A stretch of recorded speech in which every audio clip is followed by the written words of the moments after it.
ఏవండోయ్ మీలో చాలామందికి భోంచేయంగానే టీ తాగితే అరిగినట్టుంటుంది, బావుంటుంది అన్న ఫీలింగ్ కదా!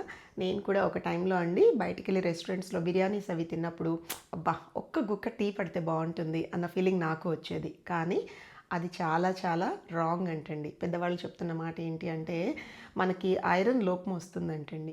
మనకి ఫుడ్ నుంచి వచ్చే ఐరనే చాలా తక్కువ ఈ రోజుల్లో. అది కూడా మనం వెంటనే కనుక టీ తాగితే 50% కట్ ఆఫ్ అయిపోతుందంట. సో అది చాలా నాట్ గుడ్ ఫర్ హెల్త్. కాబట్టి అలా టీ తాగాలి అనిపిస్తే కనీసం minimum half an hour, maximum 1 hour ఆగి తాగండి. అంతే కాదండి, దీనివల్ల ఇంకా సైడ్ ఎఫెక్ట్స్ కొన్ని ఉన్నాయి. అవేంటో చెప్తాను. ఇలా భోంచేయంగానే టీ తాగడం వల్ల జరిగే నెక్స్ట్ సైడ్ ఎఫెక్ట్ ఏంటి అంటే డైజెస్టివ్ ట్రాక్ అండి. డైజెస్టివ్ సిస్టమ్ వీక్ అవుతుంది. మనం తిన్న ఫుడ్డే అరిగిస్తుందా, వెంటనే దాని పైనుంచి మళ్ళీ ఓవర్లోడ్ లాగా అయిపోతుంది మన మిక్సీకి.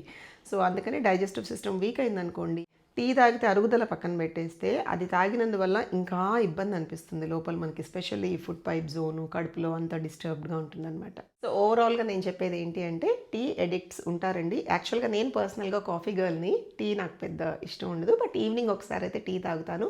బాగా తాగాలి అనేవాళ్ళు ఇందాక చెప్పాను కదండి, 30 మినిట్స్ మినిమం గ్యాప్ ఇవ్వండి ఆఫ్టర్ ఎవ్రీ మీల్. బ్రేక్ఫాస్ట్ తర్వాత అయినా, లంచ్ తర్వాత అయినా, కొంతమంది నైట్ కూడా తాగేస్తూ ఉంటారు, డిన్నర్ తర్వాత కూడా.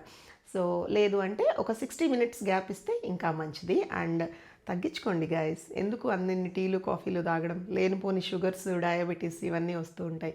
సో లేదు మాకు వేడివేడిగా క్రేవింగ్స్ ఉంటాయి అంటే చక్కగా హెర్బల్ టీస్ తాగండి. పుదీనా, మింట్ టీ, అల్లం టీ అలాంటివి చేసుకుని హెల్త్కి చాలా చాలా మంచిది. మరి ఇలాంటి టిప్స్ రెగ్యులర్గా చూడాలి అంటే నన్ను ఫాలో అవ్వండి. బాయ్.